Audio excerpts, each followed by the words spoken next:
viendo me avisa. La influencia y las pandemias. Entonces, fíjense ustedes que supuestamente tuvimos la primera pandemia en 1918, llamada influenza.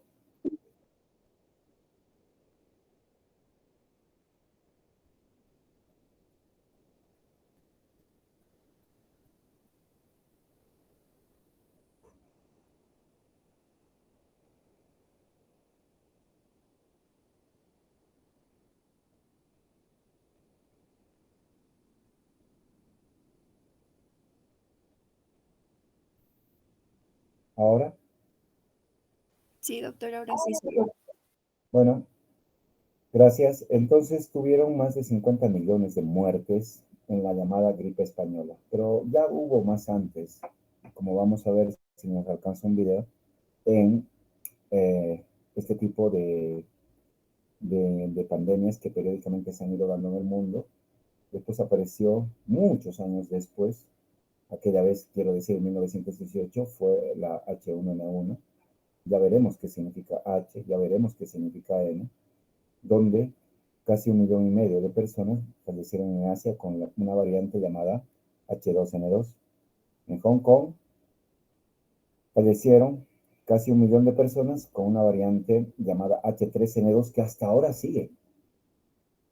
Y en Rusia ya apareció y volvió a reaparecer una variante H1N1. Apareció 2008-2009 en México, ¿eh?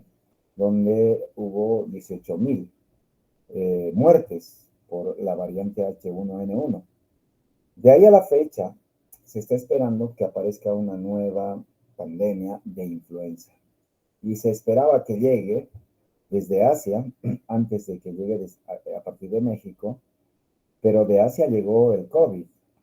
Y como ustedes saben, el virus del COVID copó todo y vamos a ir viendo qué es lo que ha pasado con la influenza y qué es lo que está pasando con la influenza en estos tiempos. Fíjense este campo, que es un campo militar fue habilitado como un hospital, ¿ya? Donde estaban los pacientes. Y cuando lo vi, y vi la película y vi este tipo de gráficos, yo dije, qué grave ha debido ser, porque había relatos de que personas caían súbitamente y muchos de ellos, el 20%, fallecían sin ningún tipo de tratamiento. Obviamente, aquella vez no había tratamiento antiviral como tenemos ahora y que sí se puede utilizar con mucho éxito, dependiendo del tiempo de presentación, la temporalidad del uso. Las muertes ocurrieron en los primeros 5 días después de la infección de esta influenza y la mitad de estas muertes eran en jóvenes entre 20 y 40 años. Entonces, esto fue bastante dramático.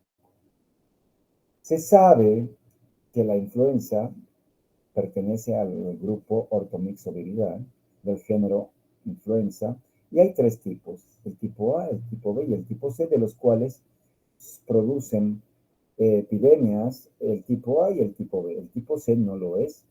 El tipo A tiene, digamos, reservorio en varios animales, aparte del humano, y suele haber epidemias en este grupo de animales como los cerdos, los caballos, las aves, cierto tipo de mamíferos. El tipo B es solo específicamente del humano. Y el tipo C puede haber en cerdos, pero no producen directamente patogenicidad ni contagios, brotes epidémicos. Por lo tanto, acá se diagnostica el tipo A y el tipo B. El tipo A, como les dije yo, generalmente suelen ser portadores las aves acuáticas, las aves que hacen migración, ¿ya? Y muchos otros, como les había mencionado. Generalmente son los más agresivos y tienen una tasa de contagio bastante alta. El tipo B es exclusiva del humano y es menos agresivo y tiene una tasa de mutación mucho más baja que el tipo A, recambios o intercambios genéticos bajos. Y el tipo C es menos frecuente que los otros tipos y no produce contagios o brotes. Las partículas del virus, de la cápsula, es un virus está compuesta muy parecido al virus del COVID, con dos partículas que le permiten, una, fijarse al epitelio de la vía aérea superior, como es la partícula H o hemaglutinina, de ahí viene la H, y otra que le permite liberarse y propagarse una vez que se ha unido al epitelio de la vía aérea superior en réplicas que son rápidas a través del epitelio de la vía aérea superior y rápidamente inferior. Entonces, este tipo de virus afecta casi simultáneamente a vía aérea superior e inferior. Hay cierto tipo de cambios y resaltos, drift and shift, que producen influencia estacional, estos cambios menores, y estos cambios mayores son lo que produjo en 2008-2009 una transmisión de las aves al cerdo, del cerdo al humano y después del humano al humano, la cepa H1N1 de origen porcino. Estas variaciones o derivas antigénicas menores son cambios puntuales en el ácido nucleico. Cepas empiezan a serocruzar. Y los cambios mayores antigénicos son intercambios ya de genomas de diferentes virus, lo que ocurrió, este reordenamiento genético de las aves al cerdo, del cerdo al humano y después humano a humano. No serocruzan estos subtipos. El riesgo ahora que tenemos es de la gripe aviar, de que haya esto que está pasando ahorita en aves y que hay un caso reportado en Chile de pasaje o de contagio de gripe aviar de ave a humano, pero todavía no hay este reordenamiento genético para que pueda haber transmisión de humano a humano y se teme muchísimo que aparezca esto, de ahí que uno siempre está vigilante a lo que ocurre en Latinoamérica. En otros países del mundo se estila vacunar bastante preventivamente a las granjas de aves. Tiene mucha experiencia México, más que Estados Unidos, y algunos países de Latinoamérica. En Bolivia me dicen que sí hay, pero deberían haberse anticipado antes porque sí ha habido cierto tipo de escasez, no como en otros países, y aumento de la carne de pollo y el precio del huevo. ¿Cómo son estas cepas o subtipos que decimos siguiendo? Siguen las cepas de acuerdo al tipo del virus, al lugar de origen del virus, al número de cepa, al año de aislamiento y al H y al N, por ejemplo. Esto está tipificado en esta nomenclatura que suelen estar en las vacunas. Tipo del virus A, lugar de origen Hong Kong, número de cepa 5, el 1968, H3N2, por darles un ejemplo. Entrando a los números, veamos del 2018 en las estaciones, 2018, 17, etcétera, en colores, el porcentaje de visitas al médico, ¿no ve?, en Estados Unidos, ambulatorio, por la influenza. Y fíjense ustedes cómo había un porcentaje importante, 2017-2018, que tenía importante porcentaje de los ETIs o ILIS. ETIs, nosotros llamamos una definición de caso que es enfermedad tipo influenza. ¿Qué es esto? Ya lo veremos después. Es aquel paciente que estamos ahora y ustedes tienen que estar atentos a la presencia de fiebre súbita, cefalea intensa y malestar general, les dije, con postración, es decir, con anergia prácticamente. Y después viene un dolor de garganta, una tos que persiste, y bueno, puede haber bronquitis, etcétera, inclusive neumonía. Esto había aumentado, esta ETI o ILI, o sea, influenza-like, ya, illness, que es lo mismo que ETI, había aumentado en 2017-18 y estaba en ese mismo plan antes de que aparezca este virus que llamamos en las semanas epidemiológicas territorial, como fue el COVID-19, una variante del SARS-CoV-2, que está por verse todavía, que evidentemente estaba en laboratorio, si el escape fue manipulado. Para los perversos dicen que sí, juran que sí, pero no hay una evidencia. Uno presume, pero pues como ya saben cómo es China, oculta información, ocultó en su momento. Y bueno, están en eso y hay un informe que si en algún momento les paso ha salido en la New England Journal, donde supuestamente hay conjeturas, pero nada se ha probado. Pero sí que ha sido un virus que no ha sido espontáneo, como lo suele ser la influenza, sino que ya habían estudios para determinar justamente anticuerpos contra posibles o vacunas contra posibles brotes, ¿no ven? Del SARS-CoV-1 que apareció muchos años antes. Bueno, todo es conjetura.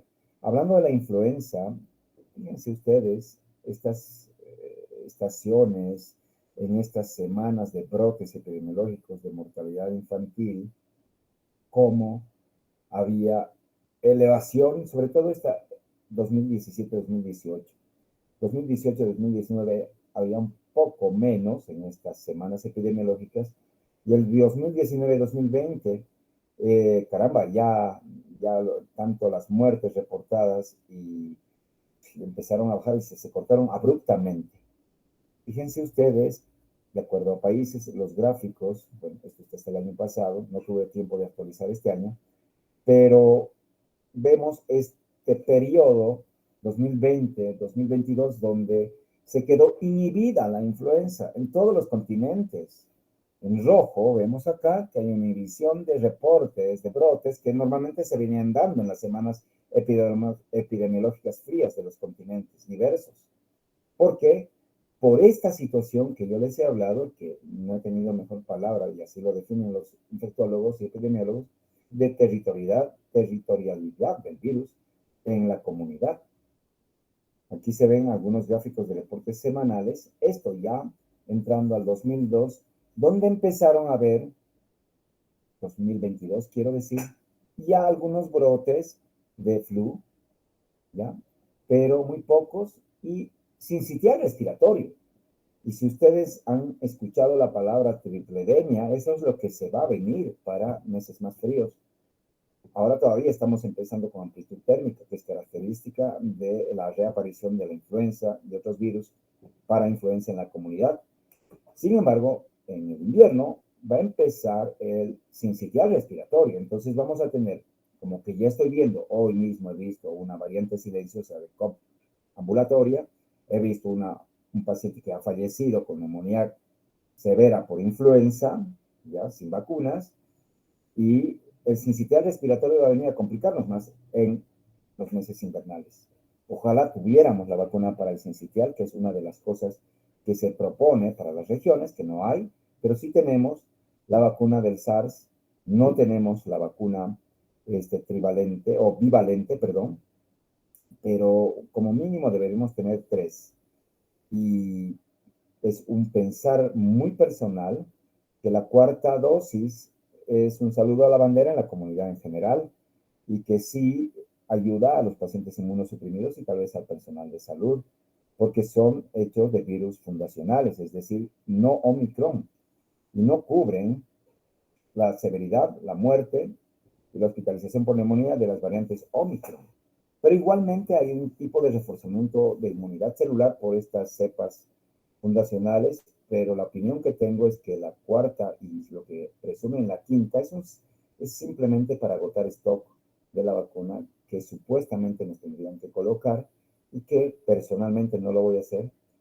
Y leyendo un poco más, la vacuna bivalente tampoco está protegiendo a la variante esta última que ha venido de China, que se llama la XBB1, o también llamada Kraken, que evade este tipo de vacuna.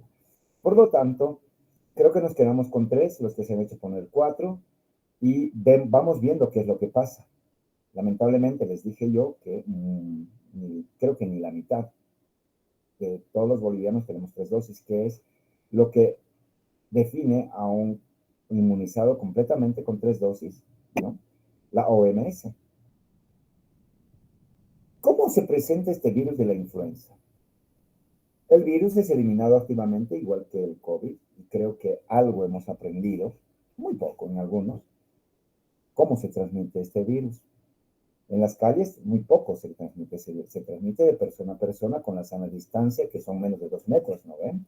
Donde las partículas grandes de gotitas de pliegue pueden ser transmitidas y respiradas por el otro interlocutor que respira el mismo aire que fue eliminado con estas partículas virales excretadas. Podría quedarse en lugares cerrados, igual que la tuberculosis, varios días, inclusive si no circula el aire, pero un poco probable que dure más de 24 horas, es más, se dice algunas horas. Por lo tanto, lo que se propende como un mecanismo importantísimo en lugares de hacinamiento es tratar de abrir las ventanas, que circule el aire.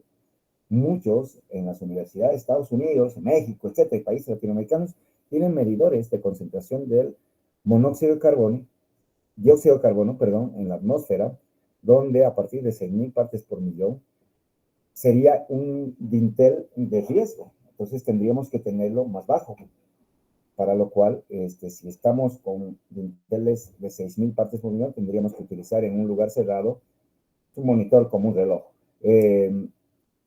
los barbijos. En el caso de la influenza, el periodo de incubación puede ser hasta una semana, unas 7 días, y ayer vacunaban a mi personal en mi hospital, y yo les dije, colegas, escúchenme bien, escúchenme por experiencia.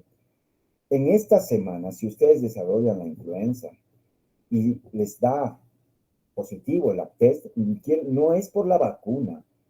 Esto es que ya estaban incubando ustedes y bueno, coincidentemente viene porque estamos en un brote. Y no van a echar la culpa a la vacuna. ¿No? ¿Por qué? Porque tenemos gente que es terrorista anticientífico, que es terrorista de la ciencia misma y que ¿qué traumas tendrán? Pues, pero les gusta sembrar este tipo de desinformación. Lo he vivido en el COVID. Entonces, les dije esto y me dijeron gracias. ¿Y cómo que? Una enfermera antes de hacer, colocar la vacuna, doctor, tráteme la tos, nada, verifiqué y tenía el ILI o ETI, le hice el hisopado positivo y la aislé inmediatamente. Pero bueno, así viene la figura, pues, es la justificación de la gente que tiene no sé qué miedo a la inyección de lo que salva vidas, que se llaman vacunas. El pico de excreción viral es en las primeras 24 a 72 horas, donde mayor carga viral elimina el paciente que está con la infección activa. Y como sabemos, el contacto cercano con secreciones y menos probablemente con fomites o superficies, digamos, con mesas, celulares, es mucho menos frecuente. Por lo tanto, si ustedes recuerdan, ese TOC, trastorno obsesivo compulsivo, que muchos alumnos tenían después del COVID, que preferían pulverizarse las manos a cada rato, sin dar la mano, ¿no? O sea, en vez de usar correctamente el barbijo, es menos que el hecho de protegerse la vía aérea en lugares cerrados.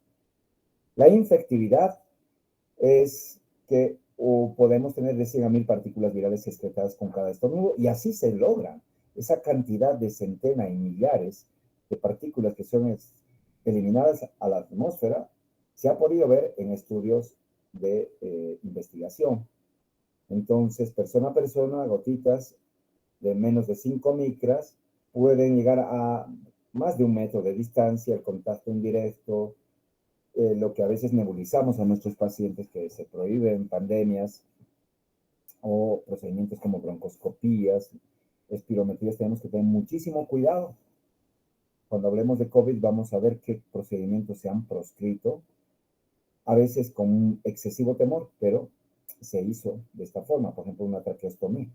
El virus puede sobrevivir fuera del organismo 5 minutos en las manos y hasta 48 horas en superficie, como se explicaba más o menos en el COVID. Por lo tanto, sí es importante ventilar los ambientes y es importante lavarse las manos o utilizar un hidrogel de alcohol. Transmisión del virus, ojo, asintomático hasta el 10%. Más o menos el 20% de los que son contactos tienen una conversión serológica y el 28%, fíjense ustedes, de los infectados fueron asintomáticos. O sea que igual que el COVID, tenemos pacientes con influenza asintomático que pueden transmitir el virus. Aquí vemos justamente cómo el virus ingresa a la vía respiratoria y se pegotea con las partículas, ya veremos en su momento, en el epitelio pseudoestratificado de la vía aérea superior y rápidamente a través de la neuraminidasa se disemina y siempre suele haber en mayor o menor grado una pequeña, sobre todo por la circulación enterohepática, ya que las partículas pueden ser deglutidas, o a través de la circulación pulmonar, pero sobre todo más, como dice acá, de la ingreso y pasaje a vía sanguínea, una mayor o menor diseminación hemática del virus. Entonces, la hemaglutinina es la que infecta el epitelio, la réplica se produce dentro de las 4 o 6 horas rápidamente, se va liberando, infectando células vecinas y propagándose. Esta réplica dura 10 a 14 días. El virus causa una infección que destruye el epitelio, lo va denudando el epitelio pseudoestratificado, facilitando la sobreinfección de colonizadores bacterianos que constituyen la microbiota. Por lo tanto, en este tipo de infecciones se justifica parcialmente el uso temprano de antibióticos, sobre todo en casos de neumonía. Tenemos el virus, macrófago alveolar, la célula más importante, con activación de la misma y se activa no solamente a través de interleuquinas, la presencia de otro tipo de sustancias que atraen los linfocitos, los natural killers, los linfocitos T, sino que lamentablemente en este afán de traer y conglomerar linfocitos T, se presenta una tormenta inflamatoria también, una respuesta inflamatoria que es dependiente de, como se sabe en el COVID también, genes, donde hay una respuesta proinflamatoria que va a producir mucha inflamación, mucho edema, mucha hemorragia pulmonar. Vemos daño alveolar difuso, membranas hialinas, congestión vascular, hemorragia alveolar, imagen clásica de la tomografía que me hace recuerdo a la tomografía de un paciente que vi esta mañana, que es el que les dije que lamentablemente falleció por un distrés respiratorio, donde si le haríamos anatomía patológica encontraríamos todo lo que está ahí abajo con hemorragia alveolar, etc. En el cuadro de evolución clínica, nosotros vemos que rápidamente el paciente tiene lo que les dije, los síntomas prominentes de fiebre, malestar general, postración, dolores musculares, dolor de cabeza, ¿no? La temperatura suele ser alta, más de 38 grados, y eso es llamativo, asociada a escalofríos. Los síntomas de vía aérea superior son no muy prominentes, pueden durar la congestión nasal, puede durar la tos varios días, pero el inicio es súbito. Y ahí vuelvo a mencionar estos 3 síntomas importantes, o algunos: tos, postración, sensación febril o escalofríos, súbitamente, y dolor de cabeza como lo más prominente, de acuerdo a publicaciones ya hace de mucho tiempo. Factores que afectan los síntomas y el curso de la enfermedad: la edad, los extremos de la vida, menos de 5 años, más de 65 años, el estado inmunológico, inmunitario previo, las comorbilidades asociadas, y con el COVID hemos sabido que son comorbilidades, son enfermedades de base que producen estado inmunitario deficiente, inmunológico, humoral y celular. Pacientes que usan inmunosupresores por enfermedades autoinmunes, pacientes que reciben medicamentos antineoplásicos, portadores de enfermedad respiratoria crónica como la EPOC, fibrosis pulmonar, cardiopatías isquémicas, hipertensivas, pacientes que tienen enfermedades metabólicas como la obesidad, como la diabetes, son factores de riesgo. Y también el asma, que no lo es en el COVID. Los síntomas suelen ser individuales y hay una evolución de la enfermedad. obviamente que también va a depender de la cepa y el subtipo viral. No es lo mismo una influenza estacional H3N2 que una H1N1. Y vemos cómo el pico de réplica viral es en los primeros 2 días, ¿ya? Donde tenemos la posibilidad de hacer el diagnóstico con antígeno, ojalá, o con PCR. ¿Qué es lo que pasa en nuestro medio? La oportunidad de diagnóstico se pasa. ¿Por qué se pasa? Porque pensamos que estamos resfriados. Bárbaro. Pero si yo les estoy diciendo que está el virus circulando en la comunidad en Cochabamba y se está reportando, creo que tenemos que pensar, estar preparados para lo peor y esperar lo mejor. Es decir, si tenemos lo que les dije, el diagnóstico rápido, hay que hacerlo. ¿Para qué? Para aislarnos rápidamente, para tratarnos rápidamente y evitar las complicaciones y evitar el contagio en mi comunidad, en mi hospital, en mi trabajo, en mi colegio, en mi familia. Pero no es así. Lo que vemos habitualmente es que van tarde, más allá de la primera semana, donde ya el paciente tiene complicaciones. Si no es una neumonía primaria por COVID, ya es una secundaria con bacterias o una bronquitis obstructiva. ¿Quiénes son los que tienen enfermedad más severa? Los que tienen obesidad, es impresionante. Los que tienen comorbilidades, ya les he mencionado, y los que tienen síntomas de la vía aérea, del tracto respiratorio inferior rápidamente, ¿no? Es decir, disnea. Ojo que todo está relacionado también con disminución del clearance de los virus, ¿ya? Porque tal vez no hay una suficiente liberación del factor de necrosis tumoral, hay mayor concentración de citoquinas y quimiosinas. Rápidamente suele haber sobreinfecciones bacterianas por bacterias como ser el neumococo, el estafilococo aureus, todavía sensible, el Haemophilus y otras bacterias. Ojo, porque igual que el COVID, produce daño de otros órganos que ya lo vamos a mencionar, y algo que lo he visto personalmente y un paciente mío ha fallecido por miocarditis. Suelen dar viremia a estos pacientes. ¿Y cómo se presenta?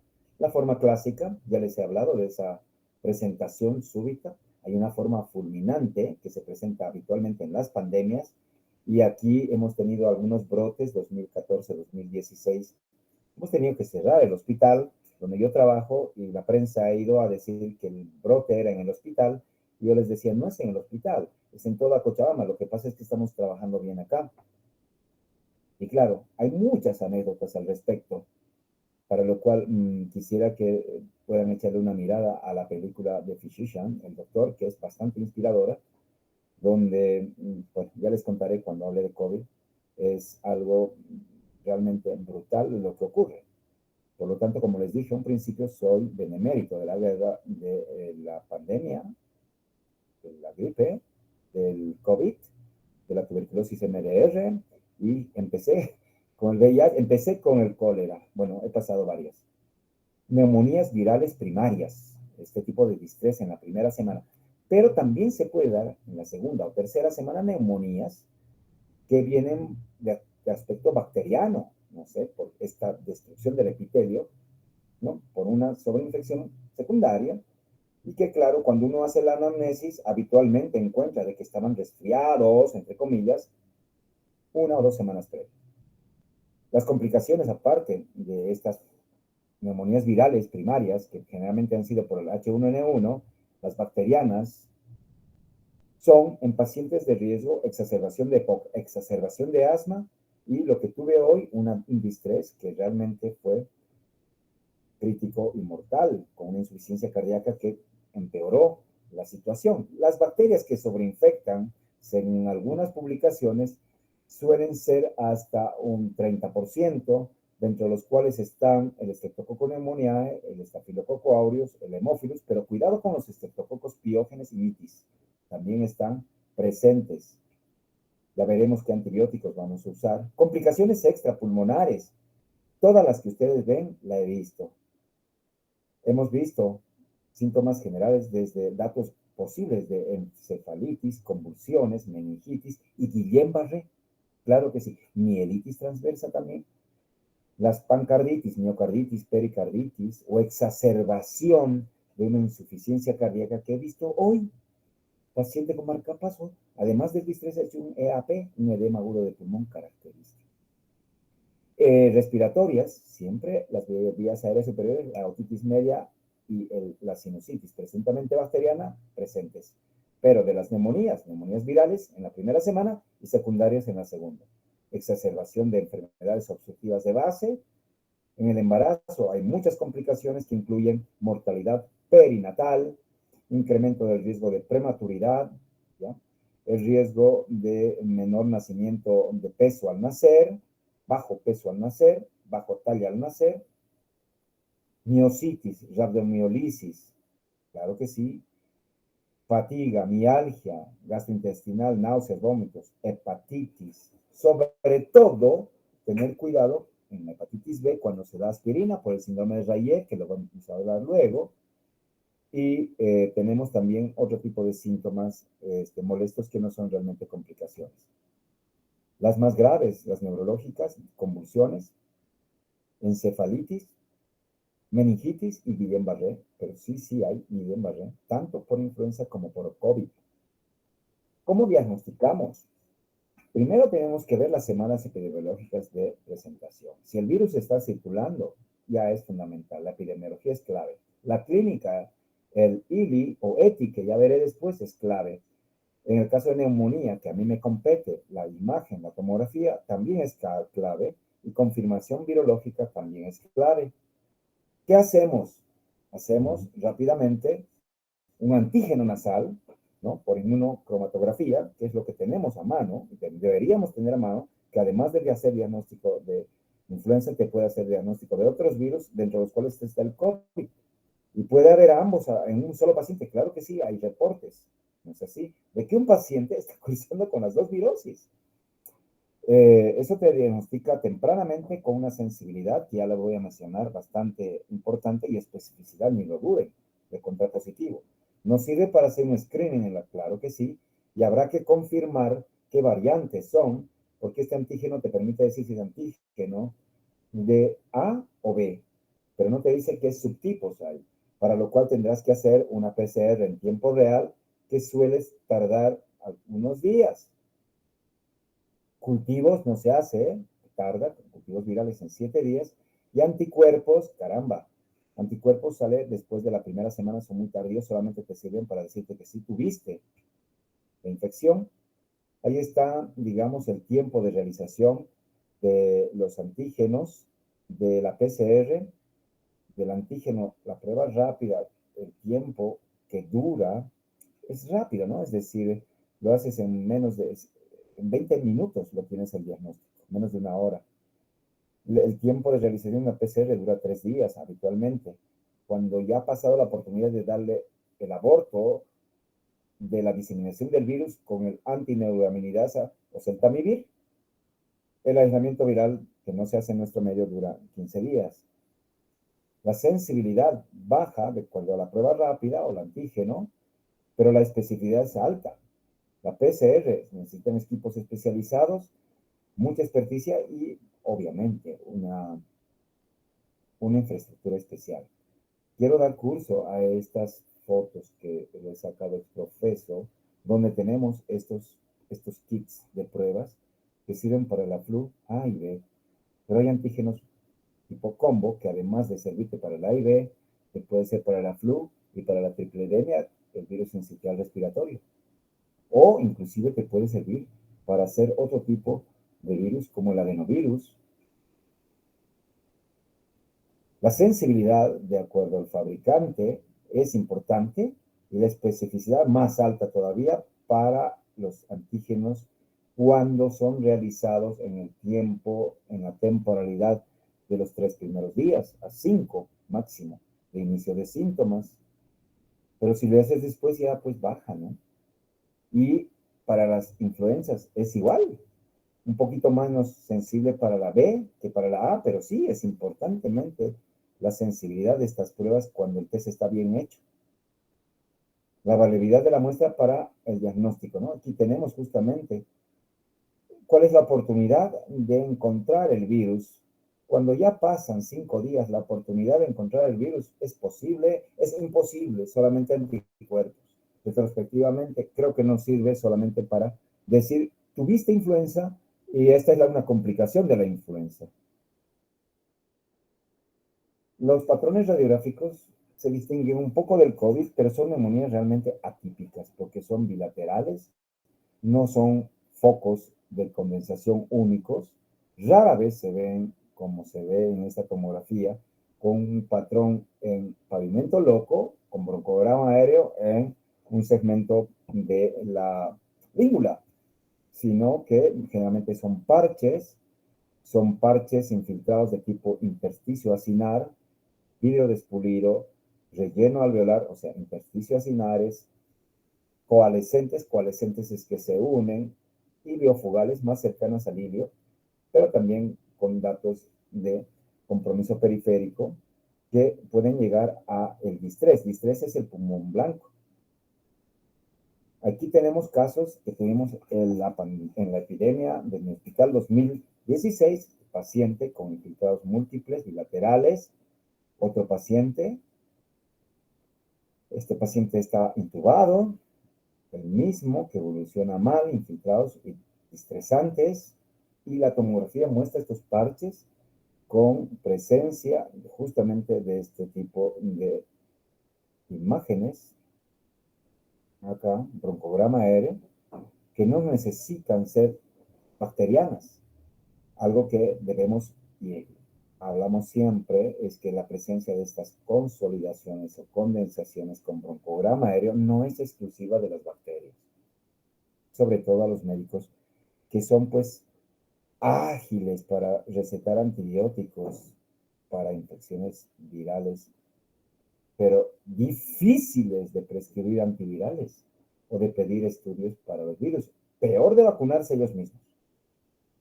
Aquí tenemos parches que se unen, iliofugales, y del ilio a la periferia hay algunas áreas periféricas. Y si podemos ver este video, va a ser ideal, donde corre, se van viendo parches en vídeo descubierto, periféricos parecidos a copia, que hay áreas que se unen, broncograma aéreo del ilio a la periferia, broncograma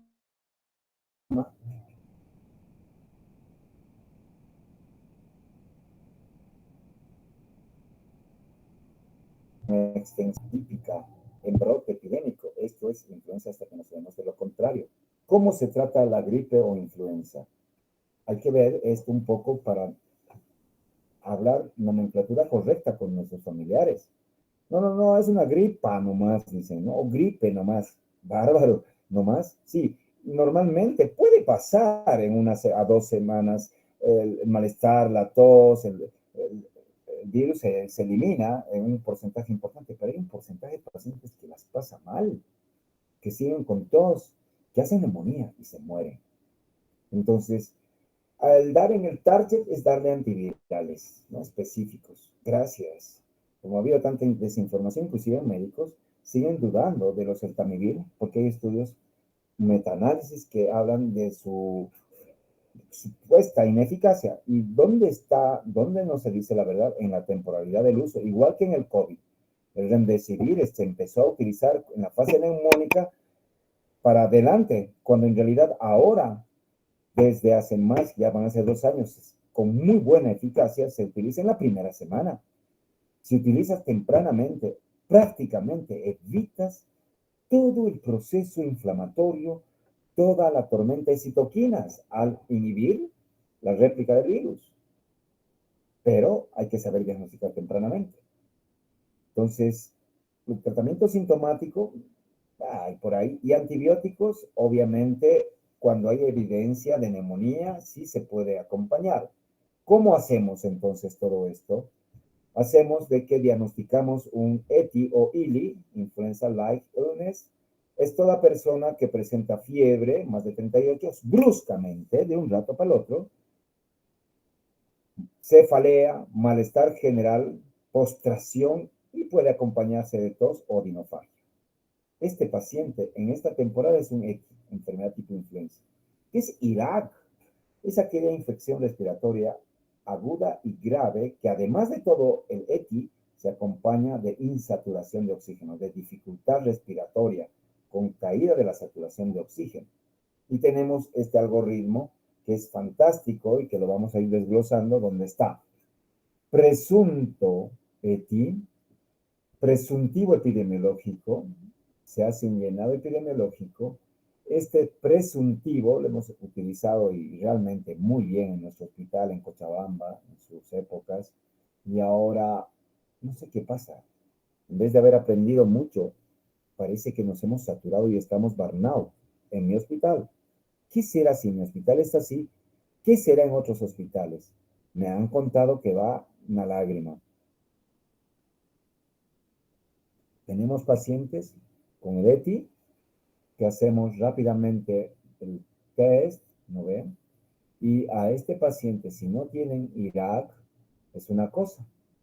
Si está ausente y se confirma que es positivo, ¿no ve el caso? Pues vamos a hacer un manejo ambulatorio. Y si no tiene riesgo, factores de riesgo, y no tiene síntomas de alarma, entonces, aparte de factores de riesgo, lo que les voy a preguntar en el examen, porque eso sí les gusta, ¿no ve? Son interesables ustedes, tiene que ser así. Son los síntomas de alarma, de complicación de una influenza, aparte de los grupos de riesgo que ya les dije. Que aquel niño o aquel adulto que no puede ingerir líquidos se deshidrata, aquel niño que tiene datos de dificultad o adulto, dificultad respiratoria.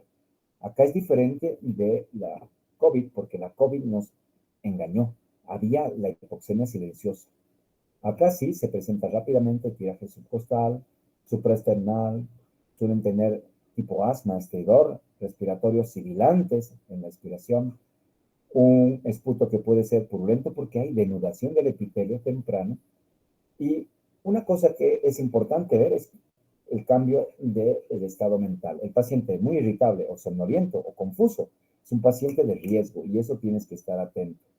O que una diabetes se descompensa o el paciente, su creatinina sube más de lo que normalmente estaba. Ese paciente es un paciente que tiene síntomas de alarma y hay que manejarlo de otra forma.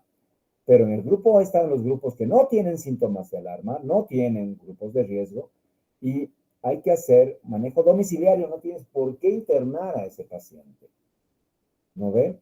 Y hay que aislarlo en su casa, darle de baja, tratamiento sintomático. Nosotros usábamos la mantadina acá, el antifludez o la rimantadina, el gavirol. Y hacemos un monitoreo y decimos cualquier momento que tenga estos síntomas de alarma se viene al hospital. Teníamos en el grupo B, son pacientes que tienen grupos de riesgo, pero no tienen síntomas de alarma. Es decir, puede ser un paciente de 65 años, 70, o diabético que está compensado, pero no tiene estos síntomas de alarma. Ese paciente recibe oseltamivir y manejo domiciliario. ¿De acuerdo? El paciente C y D son hospitalizados. El C a la sala, aislamiento, y el D a terapia. ¿Cuál es el grupo C? Aquel que tiene síntomas de alarma y está con este grupo de riesgo. Este paciente, además de tener IRAC, con o sin IRAC, o sea, con insuficiencia respiratoria o no, recibirá oxígeno, si es que así lo precisa, oseltamivir, y si hay datos de neumonía que no es distrés, no hay hipoxemia refractaria, este paciente debe recibir antibióticos. ¿Qué tipo de antibióticos? Que cubran esas bacterias que normalmente están ahí sobreinfectando. Este paciente cefalosporinas de tercera y macrólidos, como para una NAC normal. Levo, tengo acá mis reparos para usar libremente Levo, lo voy a mencionar después. Cuando el paciente va a terapia intensiva, cuando el paciente tiene distrés respiratorio, cuando tiene un fallo respiratorio, cuando tiene una hipoxemia refractaria, ¿verdad? Ese paciente tienes que llamarlo a terapia intensiva. Y aquí vemos justamente amplificado todo esto. Acá están las dosis de los oseltamivir. En el adulto habitualmente vienen las cápsulas de 75 cada 12 horas. por 5 días. No hay necesidad de dar más, y mientras más antes, mejor. El uso de antivirales están infrautilizados. Bajo conciencia de recomendaciones antivirales, hay un amplio rango de percepción de la eficacia del antiviral. Y muchos médicos quieren saber la PCR del COVID que sea positivo antes de empezar a prescribir. Les comenté ayer que en farmacia de una paciente que tenía la prueba positiva, querían receta médica. Me parece bárbaro, pero yo me pregunto por qué no piden receta médica para un antibiótico que lo liberan a libre mano carbapenémicos. Es incongruente. Los resultados de pruebas de diagnóstico rápido no son exactos, puede dar negativo, y si el paciente quiere ser dado de baja de su trabajo, a veces si sale el antígeno negativo, tendrás que hacerle PCR, pues. Total, eres médico, tú estás sospechando, ¿no ve? O no sé, últimamente estamos con este asunto del chatbot que es peligrosísimo. ¿Cuál es el problema? Que muchos médicos prescriben tardíamente, más allá de las 48 a 72 horas, por lo tanto no creen en que esto sea útil porque la eficacia no es importante. ¿Cuáles son estos para la influenza? El oseltamivir oral, en todas las edades. La quimioprofilaxis estaba indicado, pero ha quedado a un lado. Por hacer quimioprofilaxis post-exposición se ha generado en Estados Unidos, sobre todo, una gran resistencia a los oseltamivir. Hay otros dos antivirales, uno que es más fácilmente utilizado, que es en polvo seco, muy parecidos al tratamiento para el asma, que es el zanamivir, que se utiliza para el tratamiento de los niños en adelante. La quimioprofilaxis post-exposición, insisto, hay que tomarlo con puntos de negritas. Cuando hay sospecha de oseltamivir o el paciente no puede tolerar vía oral, en otros países se tiene el peramivir, que ya hace mucho tiempo atrás ha sido aprobado y se puede utilizar en una perfusión cada día de 600 miligramos. ¿Ya? Efectos adversos, muchos han atribuido, siempre le encuentran a lo que es bueno o negativo. Es impresionante el paciente perdedor. El paciente perdedor le encuentra las reacciones adversas más que los eventos favorables, digamos.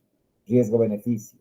Suele haber un poco de náuseas y vómitos, que sí, y es improbable cuando se consume junto con los alimentos. En los niños debería haber una formulación para niños, no hay en el país, hay que disolver la cápsula o el comprimido, la cápsula de Tamiflu, y hay que mezclarlo con un poco de... El zanamivir puede dar broncoespasmo y el peramivir puede dar diarrea y neutropenia.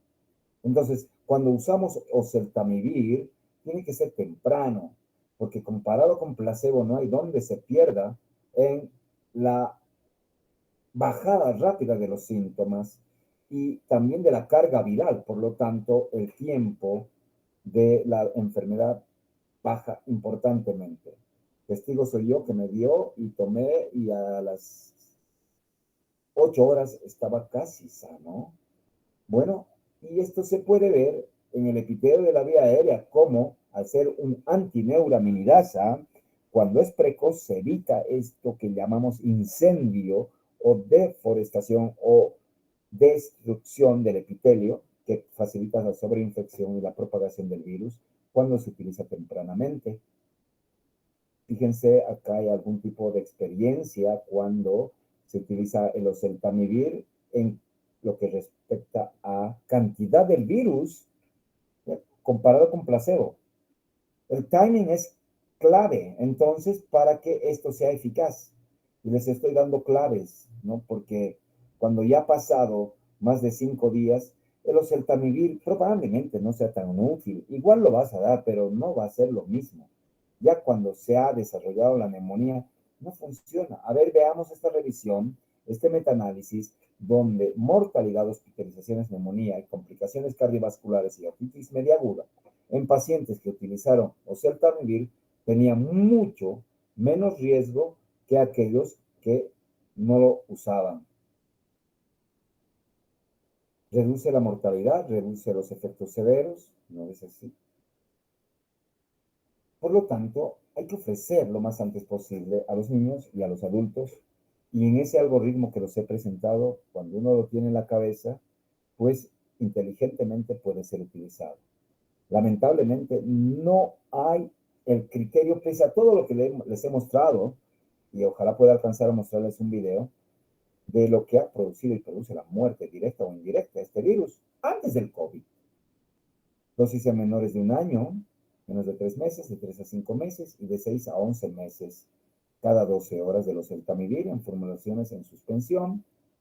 El Peramivir, insisto, hay que pensar, es más eficaz para el H1N1, pero puede ser utilizado también para el H3N2, donde se verifica que hay mucha eficiencia.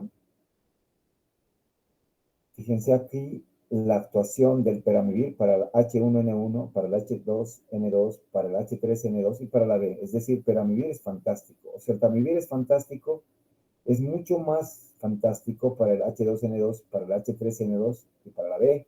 Y el zanavivir no es tan importante su efecto en, digamos, intensidad con respecto a la variante H3N2 o también llamada estacional. A ver, revisiones recientes de paneles de expertos, ya justo por empezar la pandemia, ha verificado con importante evidencia que utilizar en las neumonías oseltamivir junto con el tratamiento antimicrobiano cuando el virus está circulando en la comunidad empíricamente, porque el tratamiento de la neumonía es empírico, es correcto. Entonces dice, para pacientes que están externados, donde tienen tos y sospecha de influenza dentro de las primeras 48 horas EPI, uno puede utilizar el antiviral, ¿ya? Con posibilidades de no uso de antibióticos. Además, aquí mismo se decía que cuando había neumonía, había que utilizar el fármaco este. En pacientes críticamente enfermos, entonces, utilizar los antivirales, hay una supervivencia importante de 75 versus 58, con favorable para el que usó oseltamivir, pero sobre todo dentro de las primeras 48 horas. Tuvieron menor mortalidad, ¿ya? Y además mejor sobrevida, casi más del doble de riesgo, de efecto favorable. ¿Quiénes se van a morir? En este estudio, cuando hubo la pandemia del 2008-2009, de más de 1.100 casos, realmente los pacientes mayores a 50 años y los niños menos de 18, ojo, adolescentes también, eran los grupos de riesgo, eran los que se hospitalizaban mayormente, pero mientras más chiquito y más grande, sí era peor. Y los que tenían enfermedad severa, sobre todo aquellos que eran obesos. Prácticamente la mitad de los obesos se complicaba con que tenían eh, influenza con neumonía crítica por eh, influenza. Otros tratamientos, bueno, fíjense ustedes los corticoides. Acá los corticoides han salvado vidas, de acuerdo a los estudios, del recovery en el COVID, pero en la influenza no era tanto, eran contradictorios. Y recientemente ha habido una publicación en la New England del uso de corticoides en pacientes con neumonía severa de la comunidad. Y ahí ya se podía ver que utilizar metilprednisolona tenía menos riesgo de asistencia respiratoria mecánica, pero no era tan importante comparado con no uso de corticoides. Vamos a ver después en qué pacientes se puede utilizar esto cuando hablaremos de neumonía severa de la comunidad.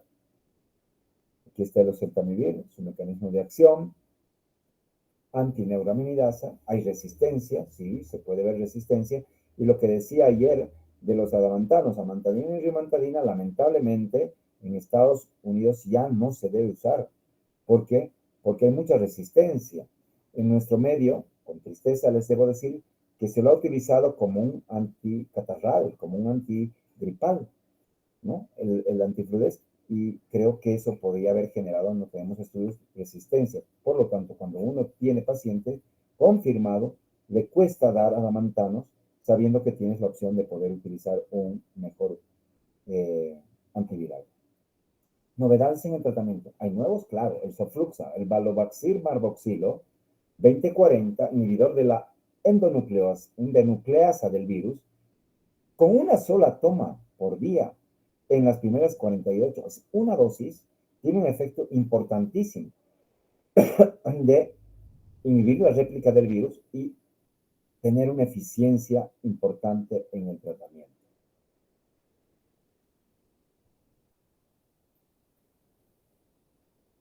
Bueno, por ahora he concluido, no sé si se está viendo, ahora sí se está viendo, y les pido 3 minutos de un break. Los que quieren irse se pueden ir. Yo voy a pasar un video de 5 minutos de importancia, de impacto que me parece para ustedes relevante de la Organización Mundial de la Salud. Nos vemos en 3 a 5 minutos, por favor. Se pueda compartir correctamente. Ustedes me dicen si se va a ver.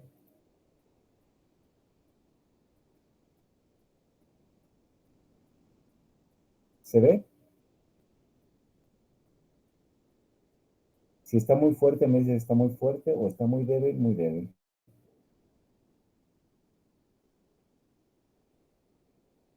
¿Cómo está? ¿Cómo está el audio?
Bueno, con esto he terminado el tema de hoy.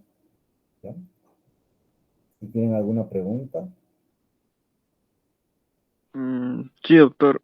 Bueno, no sé si nos podría pasar el link del video. Es que no se escuchó el Claro. audio. Ah, no se escuchó el audio. ¿Por Sí, qué? Claro, ¿no? Sí, claro. Te voy a pasar ahora el link del video. ¿Sí?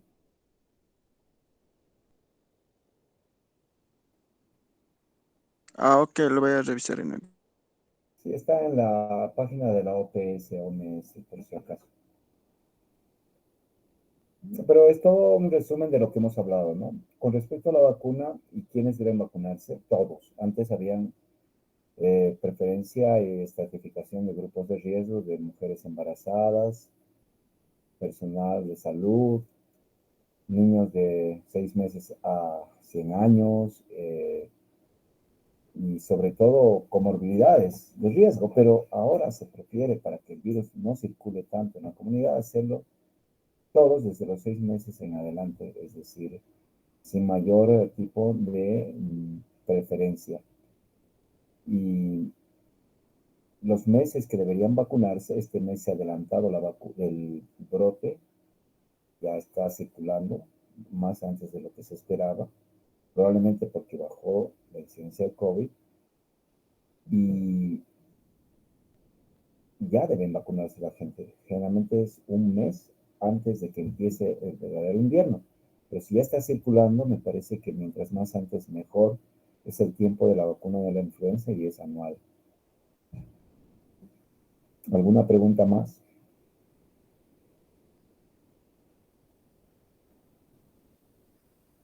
Muy bien. Entonces, mañana nos vemos y disculpen, pero hay harto paciente con estas complicaciones, que es lo que me hace detener un poquito. ¿Mm? Ahora tengo que ir a ver una complicación por neumonía por influenza, justamente. Hasta mañana entonces. Buenas noches.